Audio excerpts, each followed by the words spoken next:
जय Hind defence lovers. आज की टॉप हेडलाइंस कुछ इस प्रकार है। ताइवान को भी चाहिए भारत का D4 anti drone system. Russia ने भारत के लिए पेश किया Su-57 का नया प्रस्ताव। एडिशनल 97 तेजस मार्क 1 फाइटर्स की शुरुआत होगी फाइनेंशियल ईयर 2026-27 से। चाइनीज यूजर्स का कहना है कि पाकिस्तान कैसे पे करेगा J-35 की कीमत। वाटर क्राइसिस के चलते पाकिस्तान आया घुटनों पर और भारत से करी रिक्वेस्ट।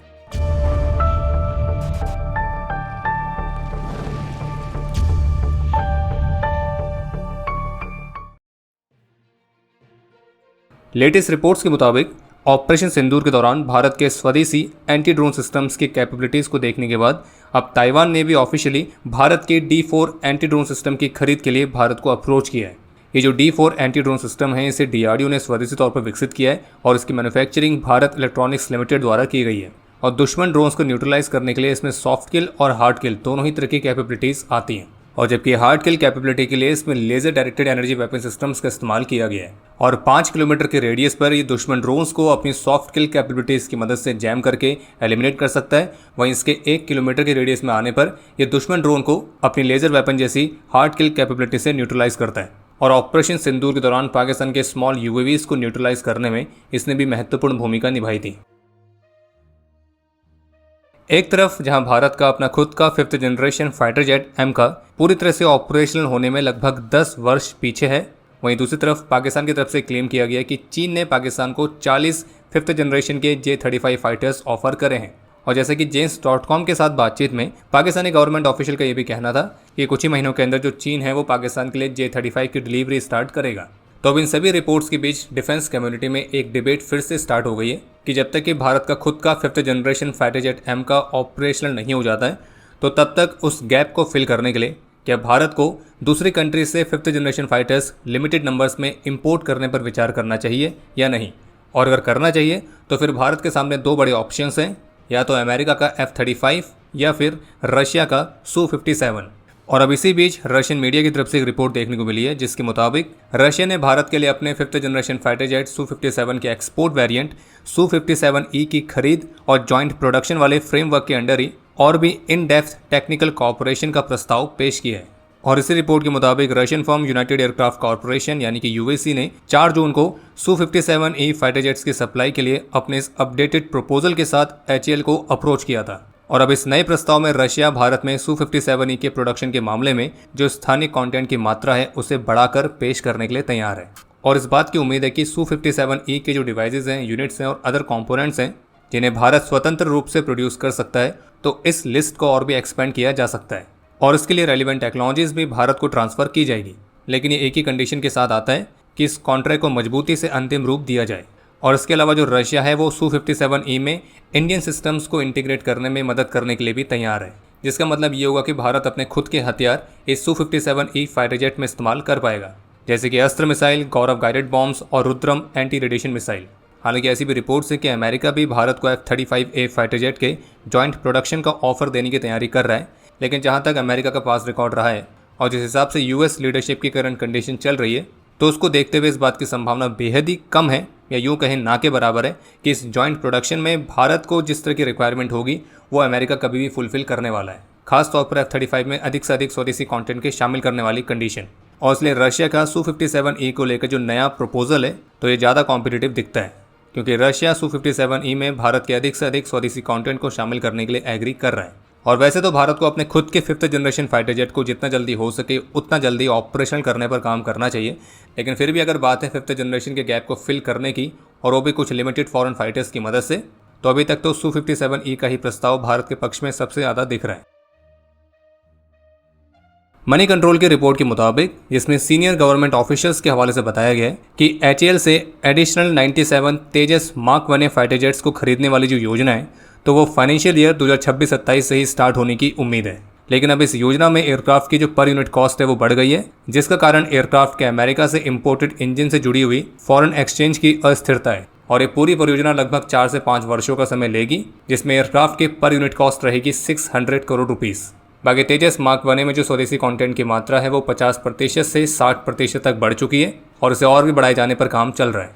इसके अलावा ऐसी भी रिपोर्ट्स हैं कि भारतीय वायुसेना आज 7 जून से कल 8 जून तक राजस्थान में भारत पाकिस्तान अंतर्राष्ट्रीय सीमा के पास एक लार्ज स्केल की कॉम्बैट एक्सरसाइज कंडक्ट करेगी और जो कि भारतीय वायुसेना के रूटीन ऑपरेशन प्रिपेयर्डनेस का हिस्सा है। और इसमें भारत के रफाल, मिराज 2000 और सुखोई Su-30 MKI जैसे फाइटर्स कई अलग अलग सर्विलेंस प्लेटफॉर्म्स और अदर सपोर्ट सिस्टम्स के साथ शामिल होंगे।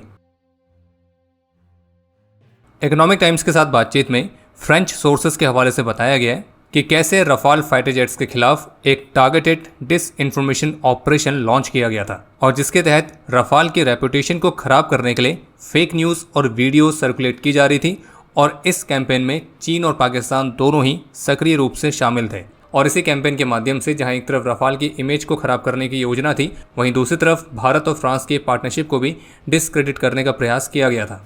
और इसके साथ ये भी क्लेम किया गया था कि ऑपरेशन सिंदूर में रफाल की परफॉर्मेंस अच्छी नहीं थी, तो इसलिए इंडोनेशिया रफाल वाले डील पर फिर से विचार कर रहा है, तो वो भी फर्जी था। और ये सब इसलिए किया गया क्योंकि ऑपरेशन सिंदूर के दौरान पाकिस्तान और पाकिस्तान ऑक्यूपाइड जम्मू कश्मीर में जो लश्कर और जैश जैसे सुमोरों के संगठनों के कैंप थे, तो उनको तबाह करने में या यूं कहें प्रिसाइज तरीके से तबाह करने में रफाल और रफाल में इस्तेमाल होने वाले वेपन्स की बेहद ही महत्वपूर्ण भूमिका थी। और इसमें भी सबसे ध्यान देने वाली बात यह है कि भारत की जो प्रिसाइज स्ट्राइक्स थी ये तब हुई हैं जब पाकिस्तान ऑलरेडी इस तरह की स्ट्राइक्स को काउंटर करने के लिए तैयार बैठा था और उसकी तैयारी तो 22 अप्रैल से ही चल रही थी। और वैसे ऐसी भी रिपोर्ट्स हैं कि पाकिस्तान जो है वो अपनी एयरफोर्स के नंबर 15 स्क्वाड्रंस के पायलट्स को भारत के 6 फाइटर जेट्स शॉट डाउन करने के लिए जल्द ही सम्मानित करेगा। और पाकिस्तानी मीडिया के मुताबिक पाकिस्तानी एयरफोर्स ने औपचारिक रूप से स्वीकार किया है कि पाकिस्तानी एयर डिफेंसेस का जो चार्ज है वो पाकिस्तान की कोबरा स्क्वाड्रन जिसके पास J-10C है तो उनके पास था और उनको सम्मानित करने के लिए वो जल्द ही एक सेरेमनी भी आयोजित करेंगे। अब अगर आप ये सोच रहे हैं कि पाकिस्तान में भला चल क्या रहा है, एक तरफ पाकिस्तान खुद ही क्लेम कर रहा है कि कोबरा स्क्वाड्रन को चार्ज दिया गया था एयर डिफेंस का, उसके बावजूद भी भारत ने प्रिसाइज तरीके से पाकिस्तान के 11 मेजर एयर बेसिस को ठोक दिया और उस ठुकाई के जो सबूत हैं वो ऑलरेडी भारत दे चुका है, जिससे पाकिस्तान भी इनकार नहीं कर सकता है।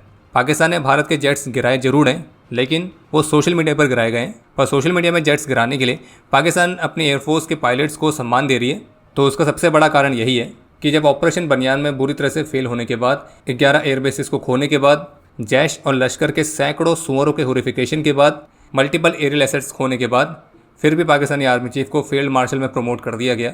तो ओपन सोर्स इंटेलिजेंस के मुताबिक इस एक्शन के बाद पाकिस्तानी एयरफोर्स और पाकिस्तानी आर्मी के बीच कुछ डिफरेंसेस देखने को मिले थे, क्योंकि पाकिस्तानी एयरफोर्स का क्लेम यह था कि इस पूरे ऑपरेशन में अधिकतर धुलाई तो हमारी हुई है, लेकिन फिर भी सम्मान दिया जा रहा पाकिस्तानी आर्मी चीफ को। और जबकि पाकिस्तानी एयरफोर्स के डीजी ने तो पाकिस्तान के आवाम को सेंटर ऑफ ग्रेविटी वाला कॉन्सेप्ट भी समझाया था, जिसको सुनने भर से ही वो सभी के सभी इजैकुलेट कर जा रहे हैं। तो इतने सारे योगदान के बावजूद भी पाकिस्तानी एयरफोर्स को कोई भी ऑनर नहीं मिला। तो इसलिए पाकिस्तान के आर्मी और एयरफोर्स के बीच बढ़ते हुए इस अंतर की वजह से अब पाकिस्तानी एयरफोर्स के पायलट्स को भी सोशल मीडिया पर भारत के जेट्स गिराने के लिए सम्मान दिया जा रहा है। और एक इंटरेस्टिंग अपडेट और है कि जहां एक तरफ पाकिस्तान की गवर्नमेंट ने क्लेम किया है कि चीन ने उन्हें 40 J-35 फाइटर्स ऑफर किए हैं और ये भी क्लेम किया जा रहा था कि इनकी जो डिलीवरी है वो फास्ट ट्रैक की जाएगी। तो इस क्लेम को लेकर चाइनीज़ मीडिया में तो फिलहाल अभी तक कोई भी रिपोर्ट देखने को नहीं मिली है, लेकिन चाइनीज़ सोशल मीडिया पर इस पर रिएक्शंस देखने को जरूर मिले, जिनमें कुछ चाइनीज़ यूजर्स ने इस बात पर चिंता जताई है कि चीन का J-35 जो अभी भी पूरी तरह से ऑपरेशनल नहीं है, तो फिर भी ये एयरक्राफ्ट फास्ट ट्रैक बेसिस पर एक ऐसी कंट्री को दिया जा रहा है जिसका फाइनेंशियल रिकॉर्ड बुरी तरह से हिला हुआ है। और उन्होंने इस बात पर प्रश्न उठाए हैं कि पाकिस्तान जिसने J-10 का अभी तक पे नहीं किया है, तो भला वो J-35 को कैसे अफोर्ड कर सकता है और उसके लिए वो पैसे लाएगा कहाँ से। और इसके अलावा और भी कई सारे चाइनीज़ इक्विपमेंट हैं जिनकी पेमेंट पाकिस्तान की तरफ से ड्यू है। लेकिन हमें यह लगता है कि चाइनीज़ यूजर्स को पाकिस्तान की भीख मांगने वाली शक्ति के बारे में पता नहीं है और इसी शक्ति का इस्तेमाल करके वो ये सब चीज़ें करेंगे। जब से भारत ने इंडस वाटर ट्रीटी को सस्पेंड किया है, तो उसके बाद से आपने पाकिस्तान के बहुत ही अलग अलग तरह के तेवर देखे होंगे। कभी वो भारत को धमकी देते हुए दिखते हैं कि अगर पानी नहीं छोड़ा तो हम ये कर देंगे वो कर देंगे, और फिर कभी वो खुद ही ये दिखाते हैं कि इससे पाकिस्तान को कोई फ़र्क पड़ने वाला है नहीं। पर जैसे कि आप सभी इस बात को अच्छी तरह से समझते होंगे कि अगर इंडस वाटर ट्रीटी को सस्पेंड किया गया है तो उसको ऐसे ही नहीं किया गया। और हमने आपको पहले भी कहा था कि ऑपरेशन सिंदूर में भारत ने जो ऑब्जेक्टिव्स अचीव किए हैं, जिसमें से कि ट्रीटी का सस्पेंड होना भी शामिल है, तो इसका जो असर है वो आपको धीरे धीरे देखने को जरूर मिलेगा। और पाकिस्तान के पास पीना छोड़िए धोने तक के लिए पानी नहीं होने वाला है। तो अब एक इंटरेस्टिंग अपडेट ये देखने को मिला है, जिसमें हिंदुस्तान टाइम्स की रिपोर्ट में इस मामले से जुड़े हुए ऑफिशियल्स के हवाले से बताया गया है कि जो पाकिस्तान की अथॉरिटीज़ हैं वो अप्रैल से ही अपने इंडियन काउंटर पार्ट्स को लिखकर बार बार ये रिक्वेस्ट कर रही है कि इंडस वाटर ट्रीटी को सस्पेंड करने वाला भारत का जो निर्णय है उस पर भारत फिर से विचार करे।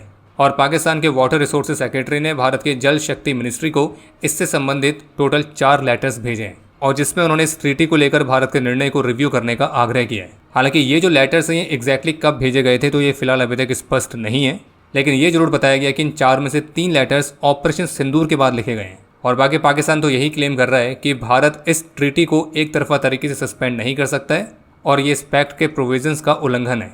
और कमाल की बात यह कि ट्रीटी एग्रीमेंट्स के उल्लंघन की बातें भी वो देश कर रहा है जिसने खुद कभी कोई ट्रीटी सही से फॉलो नहीं करी। बाकी रिपोर्ट्स के मुताबिक फिलहाल अभी तक पाकिस्तान के लेटर्स के लिए भारत ने अपनी तरफ से कोई भी रिस्पॉन्स नहीं दिया है और भारत इंडस वाटर ट्रीटी को सस्पेंड करने वाले निर्णय पर मजबूती से खड़ा है। बाकी पाकिस्तान के जो मंत्रीगण हैं वो पाकिस्तान के पार्लियामेंट में इस बात पर चिंता व्यक्त कर चुके हैं कि ये कितना बड़ा क्राइसिस पाकिस्तान के लिए साबित होने वाला है और वैसे तो गर्मियाँ अभी भी बाकी है। चलिए बाकी अब समय है आज के इतिहास का। आज के दिन 2019 में जम्मू कश्मीर में एक ऑपरेशन के दौरान अपने अदम्य साहस और वीरता का परिचय देते हुए पैराट्रूपर करमजीत सिंह वीरगति को प्राप्त हुए थे। आज के दिन 2009 में अपने अदम्य साहस और वीरता का परिचय देते हुए मेजर ऋषिकेश वल्लभ भाई रमाणी वीरगति को प्राप्त हुए थे और इन्हें मरणोपरांत सेना मेडल से सम्मानित किया गया। आज के दिन 1999 में कारगिल में अपने अदम्य साहस और वीरता का परिचय देते हुए लांस नायक गुलाम मोहम्मद खान ने अपना सर्वोच्च बलिदान दिया था और इन्हें मरणोपरांत वीर चक्र से सम्मानित किया गया। और आपके लिए आज का प्रश्न है, पैराशूट रेजिमेंट में टोटल कितनी स्पेशल फोर्सेस की बटालियंस हैं? और अब समय है आज के टॉप 3 कमेंट्स का, जो ये रहे आपकी स्क्रीन पर।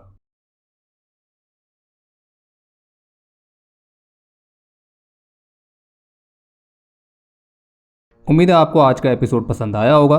पसंद आया तो वीडियो को लाइक करना ना भूलें। आपके कोई भी सुझाव या सवाल हो तो उसके लिए कमेंट सेक्शन ओपन है। और अगर आप डिफेंस रिलेटेड और भी एक्सक्लूसिव कंटेंट में दिलचस्पी रखते हैं तो आज ही प्ले स्टोर से डिफेंस स्क्वाड की सुपर ऐप को डाउनलोड करना ना भूलें।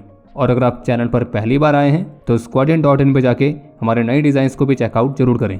बाकी जल्द मिलेंगे नए एपिसोड के साथ। तब तक के लिए जय हिंद, जय भारत।